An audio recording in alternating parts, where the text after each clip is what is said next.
كيف أرتاح؟ ربنا بيقول في القرآن: واستعينوا بالصبر والصلاة. حطي كده رأسك الشريفة في الأرض وانت ساجدة وقولي له: يا رب شيل عني، شيل عني، رب إني مغلوب فانتصر. قولي له زي ما سيدنا النبي عليه الصلاة والسلام كده كان بيطلب منه دوام النعمة: اللهم إني أعوذ بك من زوال نعمتك وفجأة نقمتك ومن جميع سخطك، لا أحصي ثناء عليك أنت كما أثنيت على نفسك. اطلبي منه الفرج وأكثري من الصلاة على سيدنا رسول الله، طبعا بعد البحث عن كل الأبواب لدفع هذه المحن، وربنا يرفع من الجميع. لو بتسمعيني دلوقتي، يا رب يريح قلوبكم جميعا ويسعدكم ويجبر بخاطركم جبرا يتعجب ليه أهل السماوات والأرض. اللهم أمين. ما تنسيش تقول اللهم أمين بقى في الكومنتات، وتسعد أختك باللايك والكومنت اللي تفرحوا بيه قلبي. يا رب يسعد قلوبكم جميعا. وكمان الروتين النهاردة مختلف تماما. لو بتحبي بقى المكرونه بالصلصه وبالفراخ، مكرونه الفراخ دي تيجي عند اختك يا قلب اختك وتحطي الاشتراك عشان الاكلات اللي جايه ان شاء الله تعجبك. كمان تدبير وتوفير. حبيبه اختك انتي مش لوحدك، حتى لو تعبانه، حتى لو مخنوقه، حتى لو مش كل حاجه كامله، لازم قلبك يكون متعلق بربنا. الكلام ده بقوله ليا وليك يوميا، ولازم نكون معتقدين وعندنا امل وعندنا تفاؤل ان بكره احسن. عشان تعرفي تكملي لازم تكوني مقتنعه اقتناعا كامل ان بكره احسن.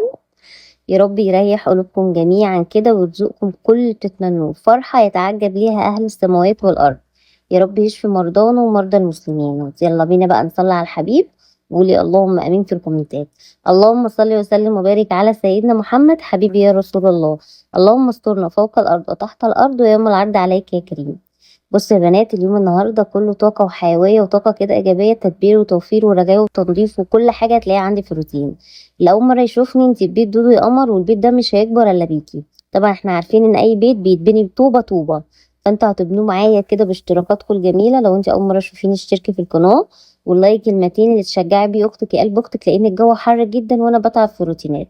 فالله يسعد قلوبكم، ما نضيعوش مجهودي على الارض. ما تنسوش تشتركوا واللايك الجميل، وتقولي لي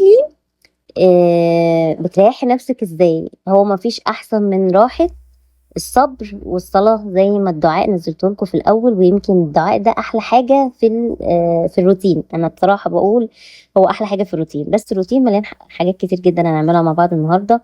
انا النهاردة رحت دخلت المطبخ وانا مخنوقة جدا، وهقول لك ايه السبب. طبعا الاكلة دي ما كانتش هتتعمل. انا كنت هعمل محشي. طبعا نزلت جبت الحاجة بتاعة المحشي وجهزت الدنيا تمام. فأنا المية كانت قطعة وطلعت لقيتها قطعة. انتوا عارفين المحشي يعني كركبة. رحت ركنة الحاجة بقى بتاعة المحشي في التلاجة كده، وكنت جايبة فرخة رحت ماسكاها غسلاها ومصبناها. غسلاها ومنضفاها. وقلت هعمل مكرونة سباكيتي وهاخد قطعة كده يعني من صدر الفرخة، هعمل مكرونة سباكيتي بالفراخ. بس قبل ما يعني الحمد لله قبل ما اشتغل في المكرونه الميه كانت جت، فقلت والله لا انضف البوتاجاز بقى عشان يبقى يعني الاكله كده بروقان، يعني تاكلي كده وانت رايقه وفايقه وتحسي ان المطبخ رايق وفايق، بالذات في عز الحر. هي مش ناقصه خنقه. جبت المروحه كده الستاند ورحت مثبتاها في المطبخ، وغسلت البوتاجاز زي ما انتوا شفتوا كده في اول روتين، وغسلت المواعين. وانا واقفه بقى بحب بقى اللي هي ايد ايه، وطبعا متهيألي كلنا كده، وقولي انت كمان بتعملي كده ولا لا، اللي هو ايد في البوتاجاز وايد في المواعين وايد على النار وايد بتمسح وايد بتحط الغسيل في الغساله. قولي لي طبعا انت كلنا كده متهيألي. وممكن نكون حاطين التليفون مثلا في ودننا وعمالين نتكلم برضه. بس رحت بقى غسل البوتاجاز ولمعته كده، وانا يوميا بلمعه، ولما بلاقي العيون بقى فار لبن حاجه بروح ماسكاها كده دعكاها على طول. بس كده حطيت بقى بهارات فراخ، وحطيت واحده ماجي، وحطيت شويه زيت، وجبت مكرونه سباكيتي كده كانت عندي. انا بحب كذا حاجه تكون عندي يا بنات في البيت، حاجات اساسيات. لو عندك في البيت هتدبري وتوفري، ومش يعني مش هتربطي نفسك باكل معينه. ممكن يحصل اي ظرف، ممكن لا قدر الله تكوني قاعده وتلاقي فجاه نفسك تعبانه، ممكن حد يطب عليكي فجاه، ممكن يعني عايزه اكلات سريعه، ممكن اولادك يقولوا لك جعانين فجاه. فلازم يكون عندك حاجات بديليه، يعني حاجات كده بديله ان انت لو هتعملي محشي ممكن تكنسلي المحشي لو هيطول، ومثلا جعانه انت واولادك تعبانين، مش تعبانه لا قدر الله حاجه، اللي هو تنجزي يومك. يعني الميه قطع زي اللي حصل معايا، واليوم كان متاخر وكلهم هيزعقوا على الاكل، فانجزت اليوم ونضفت المطبخ ولا كأن حصل حاجه، ودارينا الدنيا ولمينا اليوم. دي كانت اكتر حاجه بقى معكناني في اليوم، ان انا الميه كانت قطعه وكنت عايزه اعمل محشي وما عملتش، بس بدلت على طول الاكل. ايه الحاجات بقى؟ زي ما انتوا شفتوا كده انا مسكت المكرونه علقت عليها. هقول لك ايه الحاجات، بس استني كده هوضح لك انا بعمل ايه. مسكت المكرونه علقت عليها وغسلت الفراخ وخدت البانيه بتاعها، قلت اعمل ايه؟ مكرونه بالفراخ. انا كنت هعمل مكرونه بس، ومحمد ابني قال لي لا يا ماما اعمليها بالفراخ، فرحت واخده حته كده، هي اصلا الفرخه ما شاء الله كانت كبيره، خدت حته بانيه كده من الفرخه وقلت ايه اعمل كده كده هتبقى عشاء بس، فمش هعمل كميه يعني مكرونه بالفراخ، هو عايز زي اللي بنشتريها من بره. ورحت كده ماسكه ايه بقى كل حاجه مغسلاها وانا واقفه وانا بعمل الأكل. ايه الحاجات بقى اللي ممكن توفر عليك كتير لو انت بنوته كده مقبله على الجواز، او متجوزه وعايزه بقى نحط كده افكارنا مع بعض، دماغنا في دماغ بعض ونطلع احسن حاجه؟ اللايك المتين والاشتراك علشان يوميا تشوفيني. مش عارفه ليه البوتاجاز بقى بيعمل سواد في الحلل، مش عارفه ليه. تقريبا في مشكله، هحاول اشوفها ان شاء الله. غسلت المكرونه. اول حاجه المكرونه اللي هي بالصلصه لازم تتغسل كويس علشان ما تعجنش، بالذات لو جايباها سايبه مش اكياس. انا بحب المكرونه السباكيتي اللي هي التخينه، فبجيبها سايبه مش اكياس. تمام. وبعد كده جبت القوطه بقى، هنقطعها ونضربها عادي وماشيين مع بعض واحده واحده. ايه بقى الحاجات اللي لازم تجيبها في البيت؟ لازم يكون عندك بطاطس. يعني البطاطس دي من الحاجات الأساسية اللي ممكن لو انت مثلا بتنضفي او عايزة اي حاجة سريعة تحمري بطاطس، وتكوني عاملة بتنجان في التلاجة او ليمون او مخلل، وتعملي لك سندوتش كوباية شاي وتمشي يومك مثلا، او تأكلي اولادك مع بيضتين والدنيا تمام.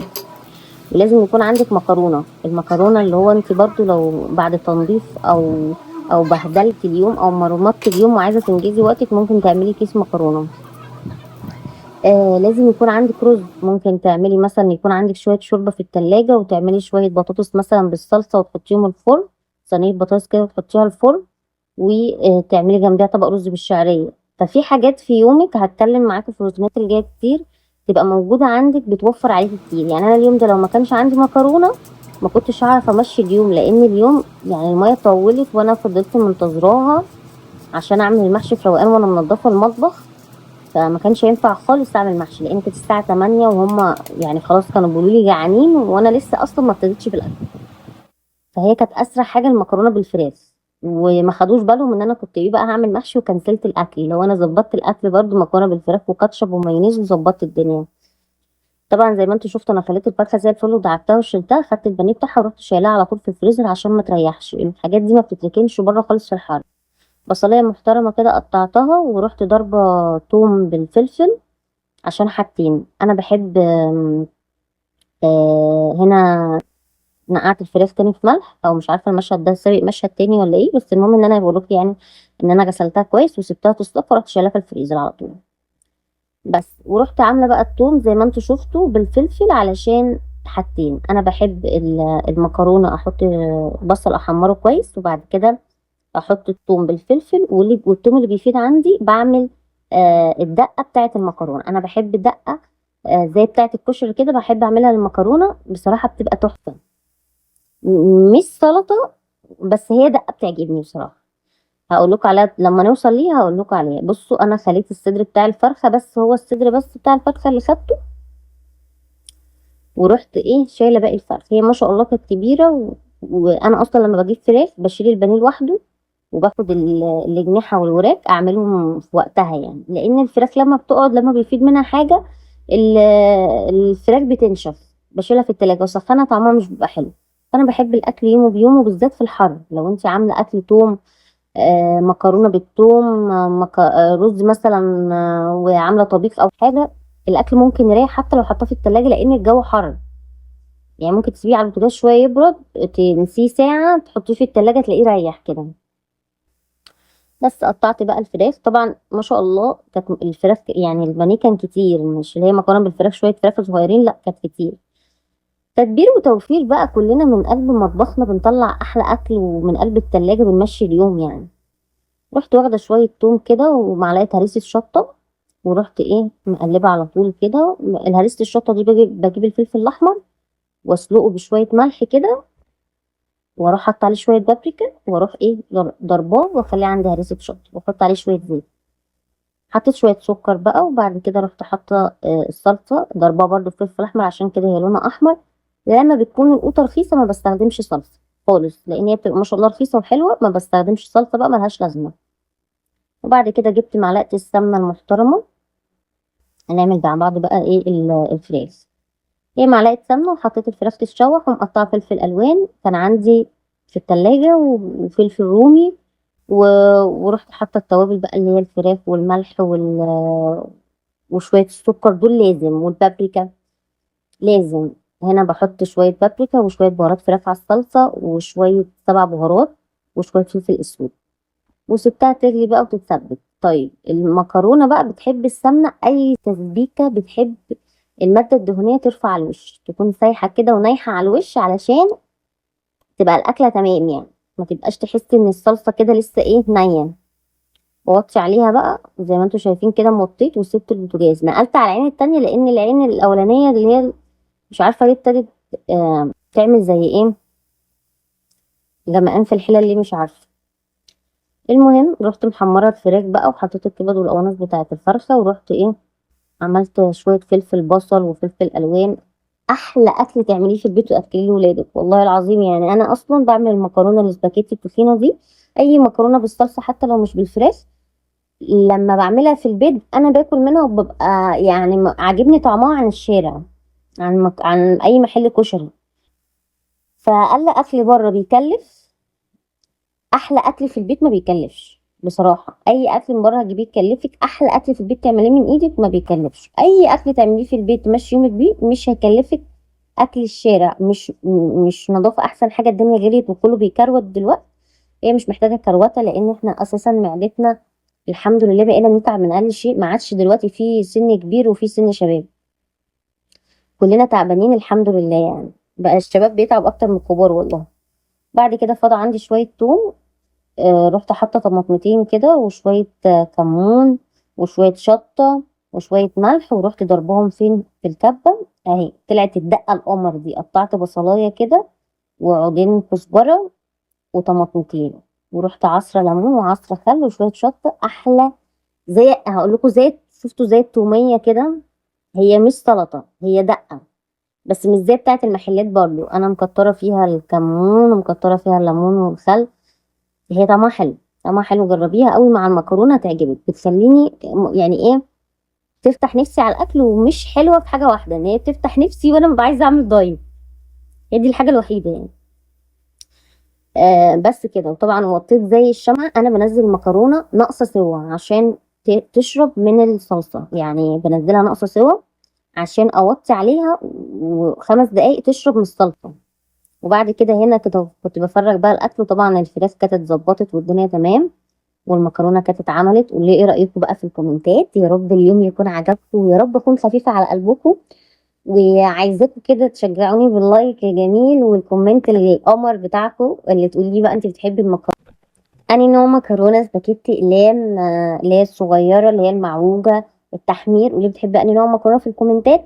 وكل اخواتي القمر اللي منوريني بالاشتراكات اكتبوا لي كومنت تصلوا فيه على الحبيب، وتقولوا لي ايه رايكم في المكرونه، عشان اقول اسمكم الروتين اللي جاي، وارحب بيكم. يعني انتوا دلوقتي في بيت دودو، فلازم طبعا ارحب بيكم، اللي هو بيتي وبيتكم، طبعا لازم ارحب بيكم في الروتين. فيا ريت اي كومنت عشان اعرفكم وارحب بيكم في الروتين اللي جاي. يا رب يكون المكرونه عجبتكم. ما تنسوش تقولوا رايكم في الكومنتات، واللايك المتين، اللايك المتين لاختكم علشان دعمكم يوصل لي. شكرا شكرا شكرا جدا ليكم. سلام.